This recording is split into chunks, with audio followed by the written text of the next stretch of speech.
Well, we're almost 2 weeks into the new year, and the good wishes we handed out at the beginning of the year have morphed now into plans, refreshed goals and objectives, and aspirations for what's ahead.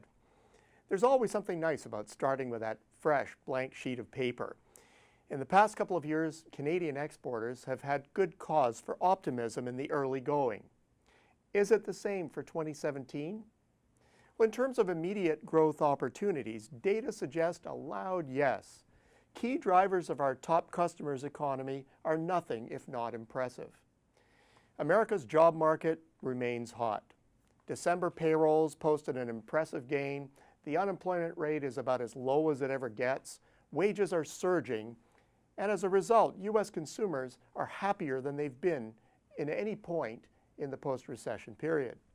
With both higher public spending and tax cuts in the offing, things could heat up more. Business is still dealing with tight domestic capacity constraints and has every reason to gear up investment projects. Across the pond, the same is generally true for Western Europe. True, there's still a lot of structural stuff to worry about: bank solvency, precarious public finances, voter discontent, and the like. But these are long-standing issues that have had multiple and much more potent opportunities to clobber the economy, and in each case, Armageddon was avoided.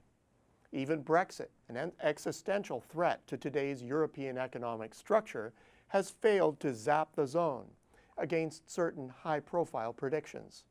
It suggests that the groundswell of pent-up demand that has slowly but steadily built up in the post-recession years is not just keeping the economy going, but holding out hope for a growth acceleration in the near term.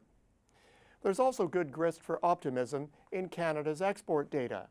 Stats for late 2016 show the year ending with a bang, with 10 of the 11 major industry groupings posting impressive growth in November. In addition, growth was spread nicely across our various global customers. Non-U.S. markets were particularly strong, while the U.S. itself put in an impressive performance. If sustained, this will set up exporters for a very decent 2017.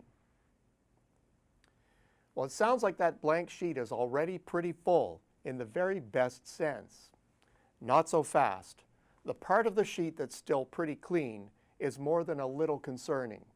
If 2016 was marked by a populist pivot away from trade openness, and for that you would have to see last year's final commentary, then the world is still waiting with bated breath to see whether there will be a corresponding policy pivot. In the case of Brexit, policy moves have been hamstrung by a legal debate on due process. Article 50 may well have to wait for parliamentary approval, throwing the true referendum outcome into limbo. In the U.S., all we have to go on is an electoral college vote, nominations for key posts, and a bevy of tweets. While the banter does seem to have initiated changes to key cross-border investment projects, mostly affecting Mexico, the protectionist drift runs counter to economic logic, and if it becomes a tide, will definitely have a negative impact on the average American. Actual policy moves are still a monstrous near-term question. Well, where does this leave us?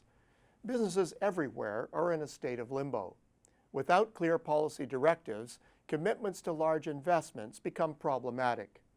Those facing the moment of decision are most likely to delay until there's greater clarity, impacting everyone in the entire value chain.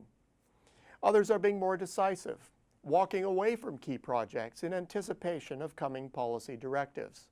This is a hefty gamble and suggests a general mood in the business world we are labeling the Great Hesitation. While some of the current shifts make perfect sense, in all similar circumstances, there is usually a herd mentality that provokes an overreaction that in many cases makes little sense. It's in these decisions that there's potentially a lot of opportunity.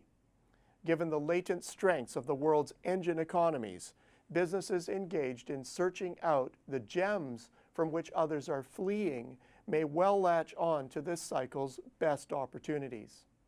The bottom line, what businesses now face is a post-plebiscite policy vacuum.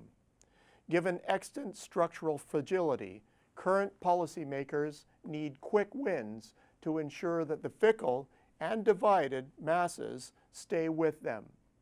In this environment, what we are most likely to see is some stage management, but not a full pivot.